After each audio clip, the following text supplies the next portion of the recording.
नमस्कार, मेरा नाम भाऊ तुरसेकर। आप देख रहे हैं प्रतिपक्ष। दोस्तों, 5 राज्यों के विधानसभा का चुनाव घोषित हुआ है और अब तो प्रत्याशियों ने अपनी नॉमिनेशन भरना भी शुरू कर दिया है। बीजेपी हो या कई पार्टियों ने, मेरा ख्याल है मायावती ने अपने उम्मीदवार घोषित किए, पहली लिस्ट जारी हो गई है। 7 दौर में ये चुनाव होने वाला है यूपी में।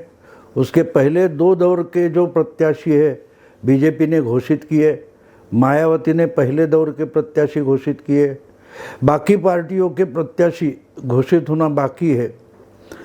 अब देखिए कि पंजाब, उत्तर प्रदेश और उत्तराखंड, ये 3 बड़े राज्य हैं। गोवा एक बिल्कुल छोटा राज्य है और मणिपुर भी छोटा राज्य है, लेकिन पूरा का पूरा जो चुनाव का घमासान है वो उत्तर प्रदेश में चलेगा, थोड़ा बहुत पंजाब में चलेगा। और ये सब इतने ज़ोर शोर से चालू है मानो कि पूरा का पूरा मीडिया जो है खबरें है वो तो इन चुनावों ने पकड़ लिए, अपने गिरफ्त में ले लिए, लपेटे में ले लिए। लेकिन यहाँ से अगर एक चीज़ गायब है तो वो न्यूज़ बनती है। हम जब 50 साल पहले पत्रकार बने तब हमको एक बात बताई गई थी कि भाई खबर किसको कहते हैं। खबर वो होती है जो रोज से कुछ अलग हो, हमेशा जो दिखता है उससे कोई अलग हो, एक्सेप्शन हो। तो जब मैं ये चुनाव की सब घमासान देख रहा हूँ तो ठीक है, मायावती है, अखिलेश है, योगी जी है, बीजेपी है, समाजवादी पार्टी है, तो इनमें क्या चीज़ मिसिंग है, क्या गायब है? जो गायब है या इस चुनाव के कारण जो चीज़ अचानक गायब हुई है, ना कहीं दिखाई दे रही है, ना जिस पर चर्चा है, वो न्यूज़ बन जाती है कि भाई ये चीज़ क्यों नहीं दिखाई दे रही। कल परसों तक हम देख रहे थे, पिछले 2-3 महीने से जो चीज़ लाइमलाइट में थी, आगे आगे थी, हर दिन के खबर में थी, तो अचानक ये चीज़ कहाँ गायब हो गई?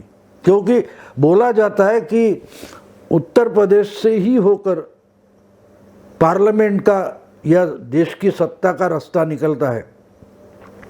यानी 80 लोकसभा सीट चुनने वाली जो यूपी की भूमि है या यूपी की ज़मीन है, वहाँ से देश की सत्ता निकलती है। इसका मतलब 2022 में यूपी में जो कुछ होने जा रहा है या यूपी के इर्द गिर्द जो कुछ होने जा रहा है, पंजाब उत्तराखंड मिलकर, तो वहीं से 2024 के नतीजे, यानी पार्लियामेंट्री चुनाव जो 2024 में होना है, उसका सिग्नल अगर मिलना है तो वो यूपी से मिलने वाला है। तो इसमें ममता कहाँ है? ममता बनर्जी कहाँ हैं? क्योंकि 2-3 महीने पहले हम देख रहे थे कि भाई अगर मोदी को चैलेंज कोई करेगा तो सिर्फ ममता दीदी करेगी। बंगाल के चुनाव में जिस ढंग से ममता दीदी ने इतनी बड़ी बाजी मारी और अकेले के दम पर 200 से ज़्यादा सीटें लाने की बातें करने वाले बीजेपी को बंगाल में अकेले के दम पर ममता ने परास्त किया, और उसके बाद ममता नेक्स्ट प्राइम मिनिस्टर के नाम पर आगे आई। और मोदी जी को अगर चैलेंज कोई कर सकता है तो ममता कर सकती है। ये बात पिछले मई महीने से शुरू हो गई, जो कल परसों तक यानी दिसंबर महीने तक 7 महीने जारी रही। 2-3 महीने पहले, 2 महीने, 1-1.5 महीना पहले मान सकते हैं, 1.5 महीना होगा, ममता दीदी गोवा में आई थी। गोवा में आकर उन्होंने कांग्रेस के भूतपूर्व मुख्यमंत्री को टीएमसी में शामिल कर लिया। बहुत सारे कांग्रेस के वहाँ के नेता हैं जो टीएमसी में चले गए। फिर ममता मुंबई में आ गई। मुंबई में उन्होंने इंटेलेक्चुअल्स की एक बैठक कर दी और उसके बाद वो शरद पवार के सिल्वर ओक नाम का बंगला घर है, वहाँ पहुँची मुंबई में। वहाँ शिवसेना और एनसीपी के कई नेता उनसे मिले। उसके बाद उन्होंने एक टिप्पणी की थी कि यूपीए क्या है, कहाँ है यूपीए तो कब का ख़त्म हो चुका। ये बात ममता दीदी ने बोली थी, तो उसके बाद बड़ा बवाल हो गया था कि भाई यूपीए रहेगा नहीं रहेगा, यूपीए का लीडरशिप कौन करेगा, वगैरह वगैरह चर्चा जोरों शोरों से शुरू हो गई थी। और ममता या कांग्रेस 2024 में मोदी को चैलेंज कौन करेगा, कांग्रेस करेगी या ममता करेगी, या ममता की टीएमसी करेगी और टीएमसी के नेतृत्व में कोई और एक फ्रंट बनेगी जो मोदी जी को या बीजेपी को चैलेंज करेगी। ये चर्चा पिछले 3 महीनों से चालू थी, वो अचानक पिछले 15 दिन में गायब, बिल्कुल गायब। ना गोवा में ममता का नाम लिया जा रहा है, हाँ बोला जाता है कि टीएमसी भी अपने ताकत से लड़ेगी गोवा में, लेकिन यूपी में तो ममता का नाम भी नहीं आ रहा है। और जो घमासान पंजाब और यूपी में चल रहा है उसमें कहीं भी ममता दिखाई तक नहीं देती, कोई चर्चा नहीं करता। यानी मेनस्ट्रीम मीडिया हो या यूट्यूब मीडिया हो जो पॉलिटिक्स पर चर्चा करते हैं, बहुत सारे यूट्यूब चैनल है लिबरल्स के या लेफ्टिस्ट के, वो तो पिछले साल इसी वक्त बोल रहे थे अरे ममता हार गई तो मान लो कि मोदी के खिलाफ लड़ने वाला कोई बचा नहीं।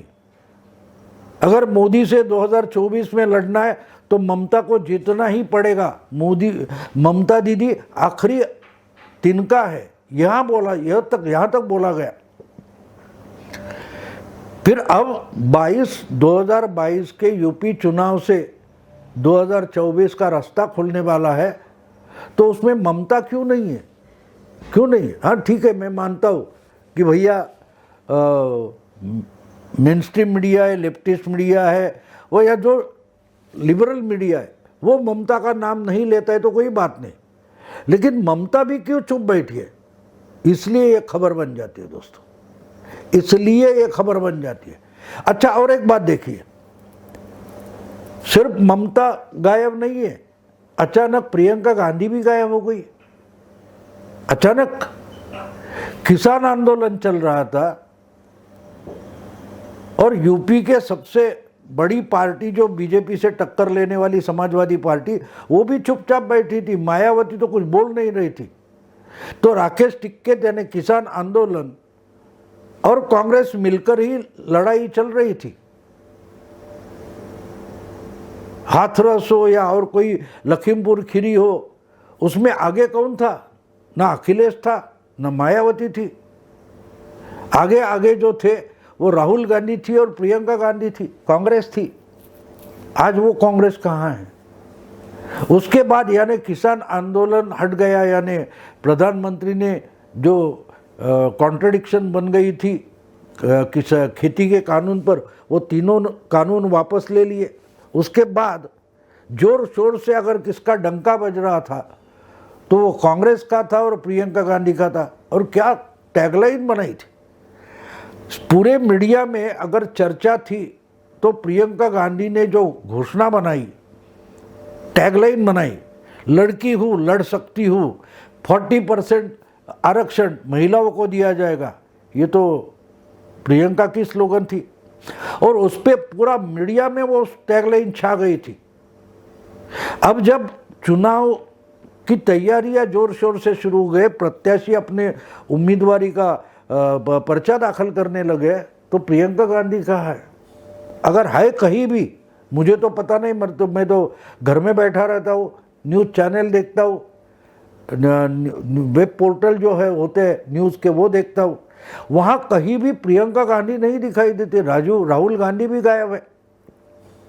तो इसलिए मुझे लगता है कि आज के दिन सबसे अगर बड़ी खबर आज की तारीख में कोई होगी तो ये है कि प्रियंका गांधी कहाँ है, राहुल गांधी कहाँ है, ममता दीदी कहाँ है। क्योंकि यही तो 2024 में मोदी के सबसे बड़े चैलेंजर माने जाते थे। 2 महीने पहले तक अखिलेश कहीं पिक्चर में नहीं था, मायावती भी नहीं थी। अगर चर्चा थी तो ममता की थी, ममता या राहुल प्रियंका, यही तो चर्चा का विषय था। तो आज अचानक ये तीनों नाम कहाँ क्यों गायब हो गए, क्यों खबरों में कहीं भी इनका दूर दूर तक नाम लिया भी नहीं जाता। हाँ भैया, कांग्रेस क्या कर रही है? बीजेपी से कोई स्वामी प्रसाद मौर्य निकलकर समाजवादी पार्टी में चले गए, समाजवादी पार्टी से कोई निकलकर बीजेपी में आ रहा है, मायावती चर्चा में है क्योंकि उन्होंने, लेकिन कांग्रेस के कैंडिडेट कौन है? पहले दौर के पर्चे भरना शुरू हो गए, क्या उसमें जो 56-58 कोई सीटें वोटिंग होने वाला है उसके लिए कांग्रेस ने कौन से कैंडिडेट खड़े किए? क्या कांग्रेस ने कैंडिडेट तय किए हैं? कोई कांग्रेस का टिकट मांग रहा है क्या? उसमें से 40% लड़कियों के यानी महिलाओं को टिकट दिया गया, कहीं भी चर्चा नहीं है। हाँ बस अखिलेश अखिलेश अखिलेश, सर्वे भी आ रहे, अब सर्वे आ रहे उसमें भी कहीं कांग्रेस का जिक्र तक नहीं है। BJP, Samajwadi, Akhilesh and others, यानी कांग्रेस अदर्स में चली गई है। टीएमसी के बात छोड़ो, यूपी में तो टीएमसी होगी भी तो पता नहीं कहाँ है, लेकिन कांग्रेस तो है। 1990 तक कांग्रेस सत्ता में थी उत्तर प्रदेश के, और आज 30 साल बाद कांग्रेस का नामो निशान तक कोई नहीं लेता दिखता ना। आज चुनाव की घोषणा होकर पर्चे भरने शुरू हो गए, फिर भी कोई चर्चा नहीं करता कि कांग्रेस ने किसको टिकट दिया है, कांग्रेस का मुख्यमंत्री पद का चेहरा क्या होगा। आज भी चर्चा है कि भाई मैं बोल रहा हूँ शनिवार को तो बीजेपी ने घोषणा की है कि मुख्यमंत्री उनके जो है आदित्यनाथ, योगी आदित्यनाथ, वो गोरखपुर से चुनाव लड़ेंगे। तो अखिलेश ने उनको क्या तंज भी कसा है कि देखो ये वापस अपने घर आ गए, यानी मथुरा से लड़ेंगे, अयोध्या से ये चर्चा चालू थी वो पीछे हो गई और फिर वो गोरखपुर में आ गए, यानी उनकी घर वापसी हो रही है वगैरह वगैरह। लेकिन बात ये है कि कम से कम बीजेपी का मुख्यमंत्री चेहरा सामने आ चुका है, बीजेपी ने ऑफिशियली उसकी घोषणा कर दी है। लेकिन कांग्रेस का मुख्यमंत्री पद का चेहरा कौन है? प्रियंका गांधी है। कौन है? कुछ नहीं। मुख्यमंत्री पद का चेहरा तो छोड़ दो, कम से कम कांग्रेस ने भैया इतने उम्मीदवार डिक्लेयर कर दिए, इनको टिकट दिया है, ये भी खबर नहीं आती। ये अजीब बात नहीं है? अगर 2024 का रास्ता 2022 के विधानसभा चुनाव यूपी के वहाँ से निकलने वाला है, तो वहाँ ना ममता है, ना प्रियंका है, ना राहुल है। ये क्या बात हो गई? क्या बात हो गई है?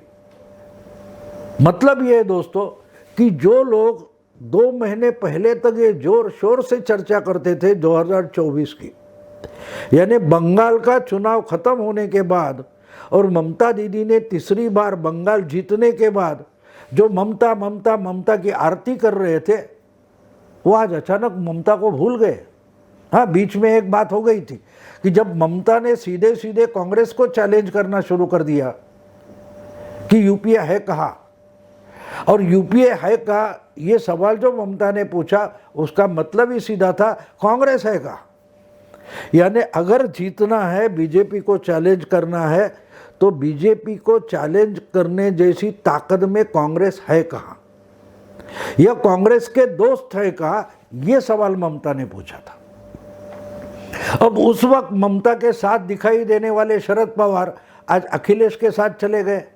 अखिलेश ने उनको 1 सीट दिए, वो उसमें खुश है और बोलते कि भाई हम तो यूपी का चुनाव अखिलेश के साथ लड़ने वाले हैं संयुक्त मोर्चा बना के। यानी 403 सीटें यूपी की है विधानसभा की, उसमें 1 सीट शरद पवार लड़ाएंगे, यानी उनकी पार्टी लड़ेगी, और बोलते कि हमने अखिलेश के साथ मोर्चा बनाया। तो आरएलडी राष्ट्रीय लोकदल जो है उसने किसके साथ मोर्चा बनाया? वो तो 35 सीटों पर अड़ा बैठा था, जयंत चौधरी। वो तो नहीं बोल रहा है कि हम अखिलेश के साथ, हाँ अखिलेश के साथ गठजोड़ कर रहे, संयुक्त मोर्चा, ये भाषा जयंत चौधरी भी नहीं बोले, लेकिन पवार साहब बोलते हैं और अखिलेश पवार को एक सीट दे रहा है, टीएमसी को भी उन्होंने कुछ एक सीट दी है और शिवसेना को कुछ भी नहीं दिया है। यानी शिवसेना का नाम तक अखिलेश अपने मुंह से नहीं निकालता। और दूसरी उससे भी हंसने जैसी बात है, तो जो कांग्रेस यूपी के चुनाव में गिनती भी नहीं कर रही होती जिस कांग्रेस की, वो कांग्रेस पार्टी भी शिवसेना को साथ में लेने की बात नहीं कर रही। यानी यूपी का जो माहौल है उसमें कांग्रेस की गिनती नहीं होती और कांग्रेस जो यूपी में नीति कर रही है उसमें शिवसेना की गिनती नहीं हो रही। लेकिन महाराष्ट्र में बैठे हुए शिवसेना के नेता संजय राउत रोज के रोज हम यूपी में ये करेंगे, हम यूपी में वो करेंगे, ऐसे बातें कर रहे। तो एक बात मुझे समझ में इन सब की नहीं आती कि आप अगर 2024 में मोदी जी को या बीजेपी को चैलेंज करना चाहते हो तो कम से कम हम इकट्ठा कैसे, वो तो लोगों को बताओ कि भाई ठीक है कि यूपी में अगर मायावती और अखिलेश की ताकत है तो हम उनके पीछे खड़े रहेंगे, हमको सीट नहीं चाहिए। जिस ढंग से बंगाल में पवार और संजय राउत दोनों ने बता दिया कि ममता लड़ रही है बीजेपी के साथ, हम उसके पीछे खड़े, हम लड़ेंगे नहीं, तो वही बात राउत और पवार यूपी में कर सकते थे कि भाई यहाँ तगड़ा बीजेपी का चैलेंजर कौन है, अखिलेश है, हम उसके पीछे खड़े होते। मान लो मायावती खड़ी नहीं रहेगी, कोई बात नहीं, लेकिन कम से कम अखिलेश की ताकत बढ़ाने के लिए बाकी के जो दल है वो तो काम करे, वो तो कोई नहीं कर रहा है। ठीक है, मायावती तो नहीं करेगी क्योंकि उनका वोटर बेस एक होता, लेकिन प्रियंका ने कम से कम खड़ा होना चाहिए कि भाई आगे चलकर तुम लोकसभा में हमारी मदद करो, इस समय हम आपकी साथ दे देते। नहीं है, और यह सब मिलकर लोगों को बताते हैं कि हम 2024 में मोदी को हराएंगे, बीजेपी को हराएंगे।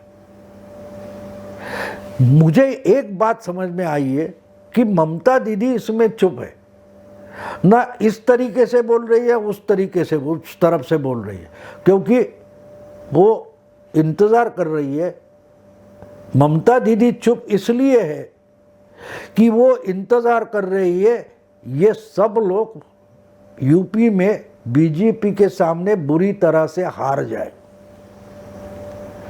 एक तो अखिलेश और मायावती यूपी के बाहर है नहीं, और कांग्रेस है तो कांग्रेस का पूरा नाम खत्म होना चाहिए यूपी में, तब ही फिर से ममता चर्चा में आ सकती है। पंजाब में तो कांग्रेस की हालत बुरी होने वाली है।